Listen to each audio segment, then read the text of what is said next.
Thanks for clicking on this video. Be sure to subscribe and click the bell icon and turn on all notifications to keep up to date with the latest information and discussions. Well, of course I've got to carry on with this one, because you guys love it. You know what? I love it too. Hey guys, MasakoX here.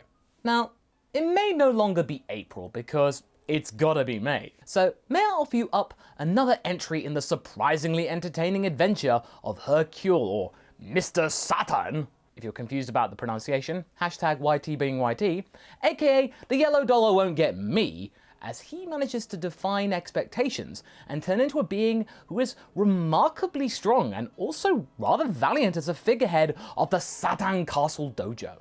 As this is also a what if that was based on an April Fool entry, we are allowed to be a lot more silly with our ideas and think more outside the box than we can usually do with our regular thought experiments. So let's delve back into the supposition about what might have happened had Hercule trained with Master Roshi. Now, like I said before, I have to toe the line with YouTube in regarding to the character's name, which is unfortunate for many reasons, but it doesn't stop me from telling you that this character is one with heaps of potential, and overall, once you've done actually a little bit of research behind his backstory, he's actually the most lucky person and the most interesting person in the entire franchise of Dragon Ball.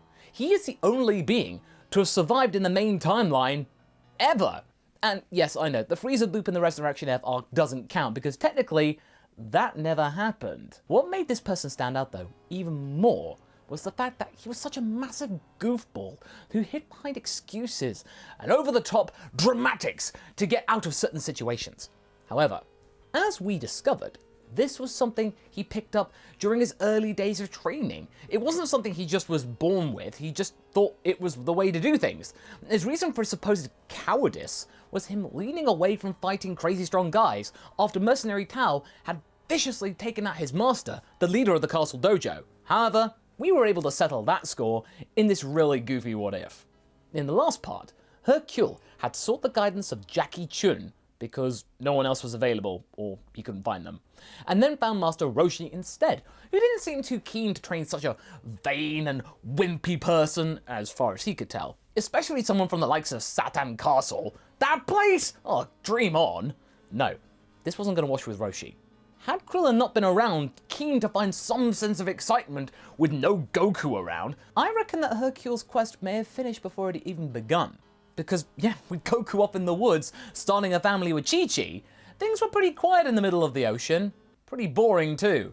And Hercule proved to be quite the companion for that Krill Master. I noticed that some of you in the last part did seem a little perplexed as to how Hercule could get that strong, almost as strong as Goku, and why his power level was already at 100 when it should have been less. Well, I took that number based on various sources because it's very limited based on the fact that Hercule came during the Cell Saga when power levels weren't really a thing anymore. So therefore, I took a fairly decent estimate and put him at about 100, so that he'd be at least comparable to the likes of Bacterian Smell, and a lot of the other martial artists from the 22nd Martial Arts Tournament.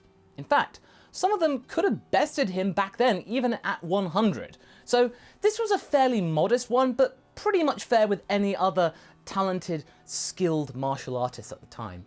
And I think what also limited his potential was the fact that he didn't have ki control. Just pure muscle and his skills from the dojo.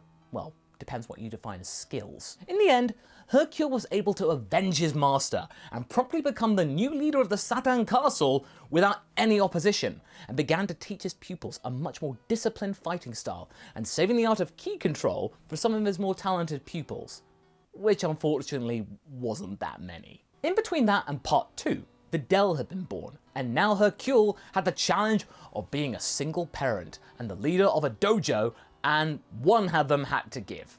Taking some time away from the dojo, Hercule pours his time into raising his daughter right. Whenever he can, he is able to find a babysitter and does call up Krillin to do some light sparring from time to time to make sure that, to make sure his powers don't fall off too much, that he doesn't get too rusty. Krillin is all up for that, because things, again, had gotten really boring with now Hercule as a dad and Goku continuing to be all on his lonesome with Chi-Chi, unaware that they actually had Gohan. I still find that really weird that he didn't know. I mean, that wouldn't come around for a few more years. Or would it? After another year or two of training, Hercule and Krillin had continued to practice their skills, albeit at a much slower pace than before, now that the impetus of besting Tao had subsided, and their powers had increased a teensy bit to 300 for Hercule and 400 for Krillin. These two powers had caught the interest of Goku, finally. Whoa, so it's true! Krillin, you become real strong! Stronger than me almost! Awesome! Oh! He turns around to Hercule and he's pretty curious. Who's this guy, Krillin? His power's pretty big too. Hercule doesn't take too kindly to this indirect question and being acknowledged like that, and puffs out his chest whilst Videl is just playing in the corner, completely and blissfully unaware of the pomposity and the bravado that her father is exuding right now. My name's Mr. Satin, and I don't take too kindly to being spoken to like that, in that way or whatever. Krillin, who does this guy think he is? Krillin is in the middle of this little spat, and then realizes that, oh yeah, Hercule hasn't actually met or seen a picture of Goku before, and subsequently introduces the two of them properly. Hercule then realizes, oh, it's that Goku! He had been looking for him to train with before, but after the last 2 years, he'd completely forgotten about Goku and all that chicanery. The whole situation resets, and Goku's pretty keen to test out what these two can do. However, Krillin points out that, is this even okay? Wouldn't Chi-Chi be pretty upset that he'd blown her off like that? But Goku, being Goku, doesn't seem too worried about it, as their son distracts her these days. You got a kid, Goku? Oh, yeah, I got one now. Cool, right? Krillin is stunned, and kind of saddened, as I said before, that his best friend hadn't told him about this. Hercule just crosses his arms and looks pretty wistful. My Videl and I, we're all on our lonesome after Miguel passed on. Yeah, calm rest her soul. The fact that he and Goku have kids of a similar age helps Hercule figure out that Goku needs to let off some steam. And now that he's face to face with the current World Martial Arts Champion, he's now pretty keen to see what his newfound power can do. Goku is as well, since Krillin is real close to surpassing him. I mean, that is of course without the weighted clothing, but, Krillin doesn't wear it. Hercule then realizes that he hadn't arranged childcare for Videl, so he looks to Krillin and asks that if he could look after the kid. And so the three of them plus Videl venture out into the wasteland like Dragon Ball characters do, and Krillin is just carrying a bag full of supplies to change Videl if need be, whilst he and her watch Hercule and Goku duke it out. And I feel like Goku would want to test out this new guy on the block, since he'd suddenly gotten so strong relatively quickly, and it was someone who had studied under Roshi. Effectively, a newbie of the Turtle School. That is so cool! The fight begins, with the two of them going toe-to-toe for a while in close-quarter combat. And it seems to be pretty even, as there's only 30 battle points between them, but Goku still has much more nimbler moves, which thanks to his smaller frame, he's able to perfect. Hercule, he may be pretty strong, but he's certainly a bit more bulkier than Goku. He manages to slip behind rather sneakily behind Hercule and boops him on the head with the power pole. Well, I mean, I say boop, it's more like a slam. Hercule then reels back and catches Goku right in the kisser. Hey, who said anything about using weapons here? Resorting to old tricks like that. Disgraceful. Either we continue without any gimmicks, or we're ending this right here. Goku apologizes for the transgression. Sorry, the opportunity, I couldn't resist it. He then decides to take off his weighted clothing, which includes his shirt and armbands, which weighs at least 200 pounds. Hercule tries to pick it up, thinking that his clothes barely weigh anything, that they're just fabric, but is taken by surprise. What?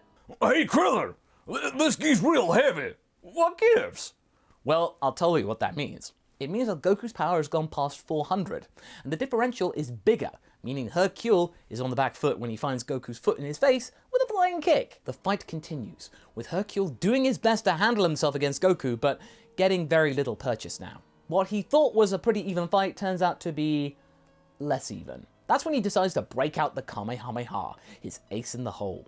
Hercule powers it up and fires, thinking that Goku doesn't know it, hoping that he doesn't know it. We get another beam struggle, but unlike the one with Cyborg Tao, Hercule doesn't win, and he collapses to the ground, bested and singeing. His clothes just, really looking worse for wear. Goku walks over to him and offers a hand up, saying that, "Hey, that was a pretty good fight. Not bad for someone who just started." Hercule doesn't like to be talked to like that, so patronizingly. But he has learned a fair bit from this tussle, and he decides to swallow this pride. That and Videl was giggling like crazy at seeing the two of them, and her daddy looking so silly and burnt. Well, at least someone found it funny. As a result of this fight, Goku starts to hang out slightly more with the guys at Kame House once Videl gets old enough to go to kindergarten during the day. Hercule is beginning to make more money on the side, competing in smaller tournaments, and is beginning to make a name for himself on the main circuit of competition. Slowly, they are able to move into bigger and bigger houses. Hercule is actually feeling pretty accomplished, not only in his training, but also in life. He can provide for his family, and he can also realize his dream of being a skilled martial artist. That and being famous. That's especially cool. The really big fame will come in time, but, you know, for now, this is pretty good. With Goku around more often, and the three of them training under the gaze of Master Roshi, his job now effectively done, maybe occasionally berating Hercule because it's funny to get a reaction out of him, and also chastising Hercule for, show-offy moves. Sorry, Master, that one's for the cameras. I promise I won't do it in the ring. Well, he better get ready for when Raditz shows up because you know that's gonna happen. And another couple of years later, in age 761, Raditz appears on Earth, sure enough, and is ready to look for his brother Kakarot. However, the search is a little more complex as there are now 2 more power levels than in the original, which are pretty compelling instead of just the 2. He still encounters Piccolo first, but he is soon transfixed on another level, which is much higher than the Namekian. Sure enough, the gang are meeting up at Kame House to have a playdate of sorts with the gang, and to have some kind of get-together. Bulma is there too, smarting over Yamcha's fame getting in the way of their relationship. And this is also a big deal since now Gohan and Videl have met much sooner than they do in the original. Basically, when they're kids, they are now childhood friends. They regularly play together, whenever the gang meet up, or when the bros of Krillin and Hercule go to Mount Paozu. Chi-Chi actually quite liked this arrangement, as she had a girl to dote on. Videl was just so gosh darn cute. Raditz shows up to surprise the gang and ruin the party, but realizes that there's more than one power level here, since he last checked. All these power levels are at least 500, with one being closer to 600. That is Kakarot. The rest plays out like in the original, with the difference being that Hercule gets in the way instead of Krillin, and gets stomped on briefly. The 2 tall individuals, though, looking rather imposing as they stand off one another. Gohan gets kidnapped, and the gang have to go after them, with Piccolo tagging along after being sassed by the Saiyan. Not only that, but they also have to deal with the idea that Goku is not human, but a Saiyan. Hercule is especially shocked. Bruh, aliens are real? Oh boy, I did not sign up for this. His cowardice is showing, but still, Goku is his friend, and he will stand by him when it counts. With now the 4 of them coming to Gohan's aid, the odds are much more in their favor, but Raditz is not too worried about this. They're still weaker than he, with the gang all now rocking weighted clothing at the request/demand of Hercule.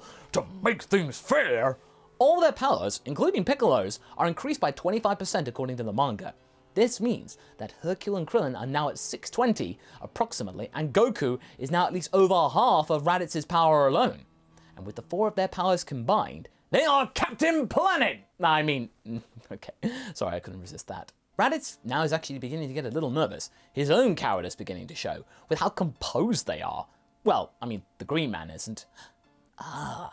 Perhaps he can make use of that. He's the weak link, yes! The fight begins for real, with Goku and Piccolo working together, followed by Krillin and Hercule tagging in and out regularly.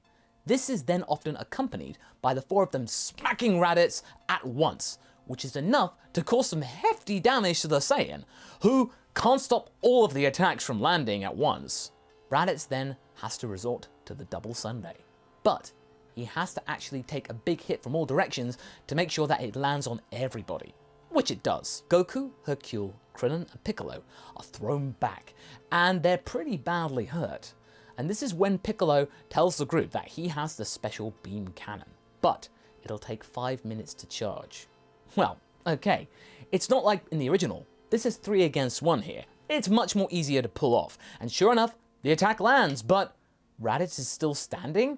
Albeit barely. Raditz summons the last of his strength to perform Vacation Delete, his ultimate attack, and is looking manically at Piccolo as he charges it. But Hercule has another idea. He promised Roshi he wouldn't do this, but they have to.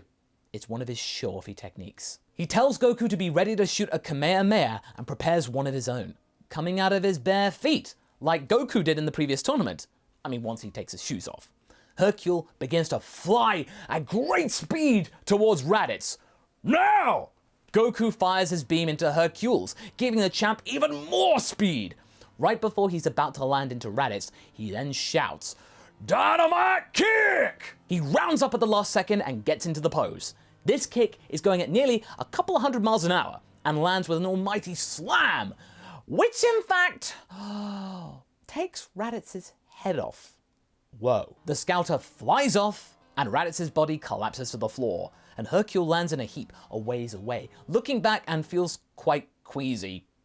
They did it though, and that's where we're going to leave things for right now. So what do you guys think? Do you like the team working together? What will this victory mean for the future of Z? Leave a comment below and let's get this discussion going, and I shall see you in the next video. Catch you later!